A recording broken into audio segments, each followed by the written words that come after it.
The first time I built Dorando, it was a challenge from a viewer that asked me to play it for an Amar Spotlight video. If you're curious to watch that, click the link in the description below and you can see me try to make use of him. But before EX Job, he was an especially weak unit in my opinion. His EX Job is a decent one. Surprisingly, I find it much better than the Yerma's EX Job, which is kind of funny. But he can become fairly good. He won't be a top tier unit though.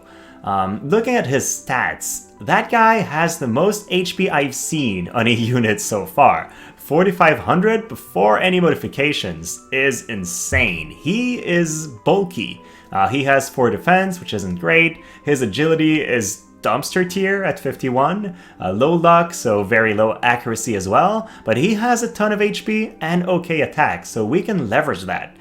Compared to Yerma, almost 50% more HP, a lot less attack, and a lot less agility as well. And then I think he should be more compared to somebody like Oron, a character that can take a couple hits and also deal decent punishment. Again, more HP, less attack, less defense and spirit, so he's going to be about the same bulk as Oron, I think, but he's going to hit a lot weaker. So is he as good as our UR heavy hitters? I don't think so, but he can still do a good job in the right setup.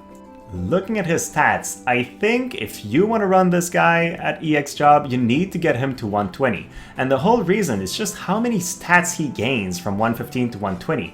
That's about 800 HP that he gets just from that gap, in addition to 45 attack. It's a lot of stats, and since his HP will be the main reason he survives, if you don't go all the way, he might die in one less hit, and that could be the difference between winning or losing in a lot of matchups. So I think you have to go all the way, which means it's a pretty heavy investment. Also, his EX upgraded ability is very important for him.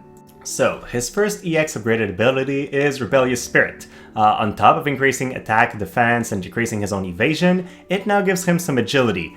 Agility is really needed for this guy, but it's a percentage increase, so increasing 20% of a Thrash tier agility will not make him fast, it will barely help him catch up with some other units. So while it's necessary for him, it's not great.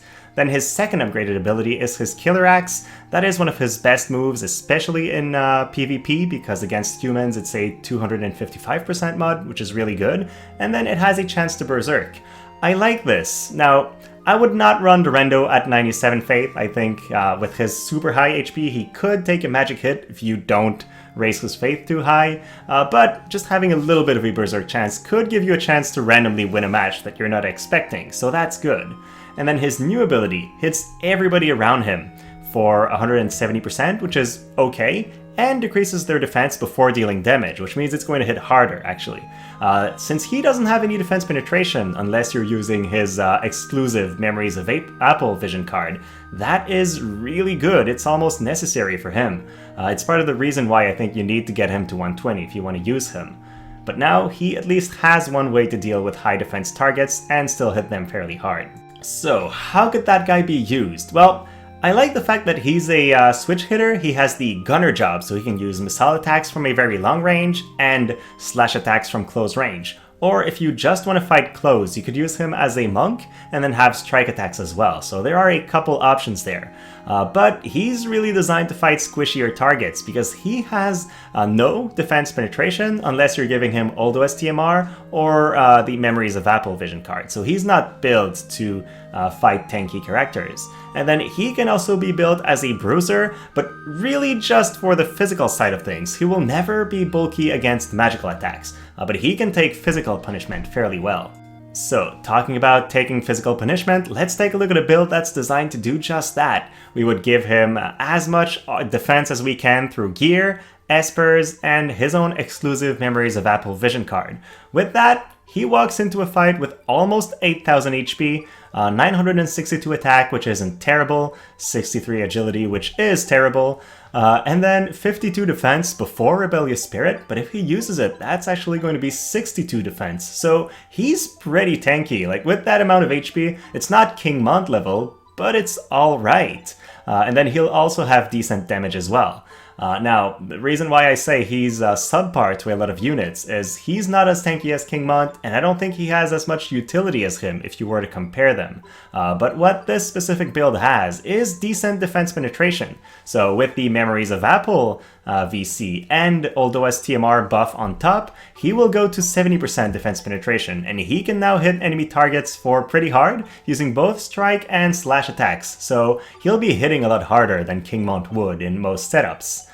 You do have to be very afraid of stop though, since he's not evading, any ability that has stop will hit him, and then the chance to actually land stop will be very high because he has a weakness to it, and since that's a fairly common status effect, be very careful of who you match if you're using Dorando. So with that said, should you build him? Well, he's a very versatile earth attacker, really good physical frontline, and he's very underrated. In some PvP setups, people will be laughing, oh, that's a Dorando, and then you could surprise them with what you can do. But Muraga is the free unit that's going to be given with the Earth Selection quest, and he's actually really good. He has barrier breaking, is a great frontline, can heal himself. He has the paladin subjob, so he can have immortal spirit, and the ninja subjob, so he can have a lot of movement and general good mobility. So it's really hard to tell. I think Muraga will be way better, but you might need Dorando in order to beat the selection quests and get Muraga. So it's a tough call. Overall, I would not invest in Dorando unless you're a big fan of the character and you really want to use him, since I don't think he'll be the best unit at anything with Muraga in the picture. So with that said, thank you for watching. Have a great rest of your day.